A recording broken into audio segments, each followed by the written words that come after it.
जय हिंद दोस्तों। समाजवादी पार्टी के नेता और चिल्लू पार के पूर्व विधायक विनय शंकर तिवारी जी की गिरफ्तारी के बाद अब चिल्लू पार की जो राजनीति है वो अलग दिशा में जाती हुई दिख रही है। मामला पूरा गंभीर हो चुका है। और जब भी आप फेसबुक खोल रहे होंगे इस वक्त तो आपको सबसे ज़्यादा जो पोस्ट है वो, अगर आप राजनीतिक पोस्ट वगैरह देखते हैं तो आपको सबसे ज़्यादा जो है पोस्ट विनय शंकर तिवारी से रिलेटेड मिल जाएगा, चाहे उनके पक्ष में या फिर उनके विपक्ष में। ऐसे में एंट्री होना बाकी था इस मामले में चिल्लू पार के वर्तमान विधायक राजेश त्रिपाठी जी का, वो भी एंट्री हो चुका है। वो कल आते हैं, फेसबुक लाइव करते हैं, फेसबुक लाइव में बहुत सारी बातें विनय शंकर तिवारी जी को बोलते हैं, हाथा परिवार को बोलते हैं, कई सारे आरोप लगाते हैं। बैंक फ्रॉड मामला उजागर करके कुछ ऐसे उनका पोस्ट था कि उजागर करेंगे, उसमें क्या उजागर हुआ ये आप वो वीडियो देखेंगे तो आपको समझ में आ जाएगा क्या उजागर हुआ, नहीं हुआ, या फिर सिर्फ आरोप प्रत्यारोप तक बात रह गई। पहली चीज। दूसरा ये कि मेरे पास चूंकि कई सारे कमेंट आए कि आप इस पे ज़्यादा वीडियो क्यों नहीं कर रहे हैं। मैं इस पे ज़्यादा वीडियो इसलिए नहीं कर रहा था, ऐसा नहीं है कि मेरा कोई इस मामले में कोई स्टैंड है, लेकिन एक स्टैंड जरूर है कि मामला देश की, प्रदेश की, गोरखपुर की, पूर्वांचल की राजनीति से जुड़ा हुआ है। इस वजह से सारे लोगों की इस पे दृष्टि है। अब जब कल राजेश त्रिपाठी जी जो कि विधायक हैं, चिल्लू पार के वर्तमान विधायक हैं, उनका मैंने पूरा वीडियो देखा तो कई सारे सवाल मेरे मन में उठने लगे। बैंक फ्रॉड मामला होना और बैंक फ्रॉड मामले में आरोपी की गिरफ्तारी क्या यह तय करेगी कि वो आरोपी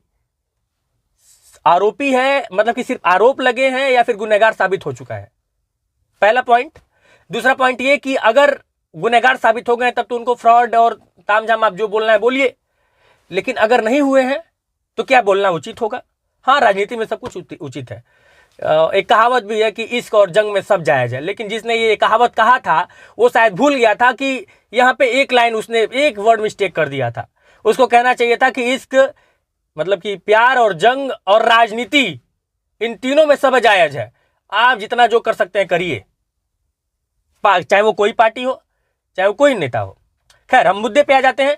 तो विनय शंकर तिवारी के ऊपर जो ये एलिगेशन लगा है और उनकी जो ईडी के द्वारा गिरफ्तारी हुई है, उस मामले में राजेश त्रिपाठी जब लाइव आते हैं तो एक सुधांशु दुबे नाम का लड़का एक वीडियो करता है और उस वीडियो में उसके कई सारे सवाल बड़े वाजिब थे और वो सवाल मेरे भी जहन में था। ये अलग बात है कि मैं थोड़ा लेट पूछ रहा हूं। तो सवाल ये कि ईडी और सीबीआई की जो मतलब कि मोदी जी और योगी जी का जो बुलडोजर है और जो भ्रष्टाचार मुक्त भारत करने का जो योजना है वो खाली विपक्ष पे लागू होता है क्या? माने हमने वो शरद पवार वाला जो मामला देखा था, सुना था, पढ़ा था, ईडी और सीबीआई गई थी, कुंभ नहाने के बाद या फिर संगम नहाने के बाद तुरंत ईडी सीबीआई वापस हो गई। कितना बड़ा घोटाला का मामला था, मीडिया में और तमाम आर्टिकल्स में चला, और ऐसे कई सारे नाम हैं। और सबसे बड़ी बात यह है कि ईडी और सीबीआई अरविंद केजरीवाल के वहां जाती है, मनीष सिसोदिया के वहां जाती है, हेमंत सोरेन के वहां जाती है, अजित पवार के वहां जाती है, विनय शंकर तिवारी के वहां जाती है। भारतीय जनता पार्टी के कोनो नेता के वहां काहे नहीं जाती है? सब ईमानदार है का? माने हम बस पूछ रहे हैं, हम कुछ कह नहीं रहे हैं। हमारी हिम्मत, हम इतना कह देंगे, लेकिन क्या वाकई में सब ईमानदार है? ये बहुत बड़ा सवाल है और ये सवाल सोशल मीडिया पे पूछे जा रहे हैं। और क्यों कोई भारतीय जनता पार्टी से गठबंधन कर लेता है या फिर शामिल हो जाता है तो दूध का धूला हो जाता है। कई सारे मेरे सवाल हैं जिनका जवाब नहीं मिल पाता है, और ये मेरा सौभाग्य है कि दुर्भाग्य कि मैं मुख्यमंत्री के गृह जनपद में हूं।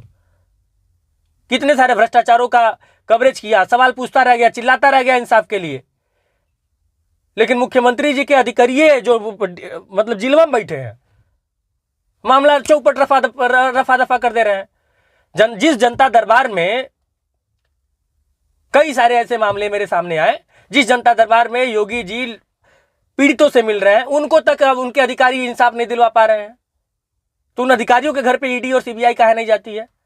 बहुत सारे सवाल हैं।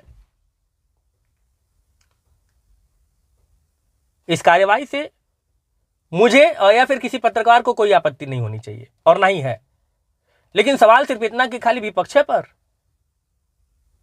पक्ष पर कब? पक्ष के जो नेता हैं, सत्ताधारी जो नेता हैं, क्या सब के सब दूध के धुले हुए हैं? क्या वाकई में दूध के धुले हुए हैं? क्या इतने दूध के धुले हुए हैं उनके ऊपर कार्रवाई नहीं होगी? किस पे हुई है? कुछ आंकड़ा हो तो बताइए। एक दूध मुआ बच्ची को इंसाफ नहीं मिल पाता है, उसकी मां की मौत हो जाती है। एक सीएमओ जिसके खिलाफ कितने कवरेज हुए, कितनी बार कवरेज हुआ, कई सारे मीडिया चैनलों ने, मैंने, अखबारों ने छापा, कितने अवैध अस्पताल का कवरेज चला था, सब मैनेज हो गया। कितने ईमानदार हैं भारतीय जनता पार्टी के लोग? ये सवाल है, मैं बस पूछ रहा हूं, आप बताइए कितने ईमानदार हैं। बाकी चिल्लू पार की राजनीति किस दिशा में जा रही है, यह किसी से छुपा नहीं है। अब इस पूरे मामले के दूसरे पहलू पे जाते हैं। दूसरा पहलू ये कि जब से पूर्व विधायक विनय शंकर तिवारी जी की गिरफ्तारी हुई है, सोशल मीडिया पे एक और मैसेज जा रहा है कि बार बार ब्राह्मणों के ऊपर ही इस तरह का नकेल क्यों कसा जा रहा है। और इसमें एक और पॉइंट निकल के सामने आ रहा है, क्योंकि पूरी दुनिया जानती है, चिल्लू पार का इतिहास जानता है, माफ कीजिएगा, पूर्वांचल का इतिहास जानता है कि गोरखपुर में मंदिर और मठ और हाता, मंदिर और हाता के बीच जो राइवलरी रही है वो काफी दिलचस्प रही है, काफी पुरानी रही है, काफी राजनीतिक रही है और काफी संघर्षपूर्ण रही है। और लोगों का कहना कि सत्ता में आने के बाद लगातार हाता परिवार पे, हाता पर निशाना साधा जा रहा है। अब इसमें कितनी सच्चाई है, कितना सही है, कितना गलत है, जनता उस चीज को समझ रही है, अपने अपने हिसाब से सोच रही है। लेकिन आप क्या इस बारे में सोच रहे हैं, हमें टिप्पणी अनुभाग यानी कमेंट बॉक्स में कमेंट करके जरूर बताइएगा। बाकी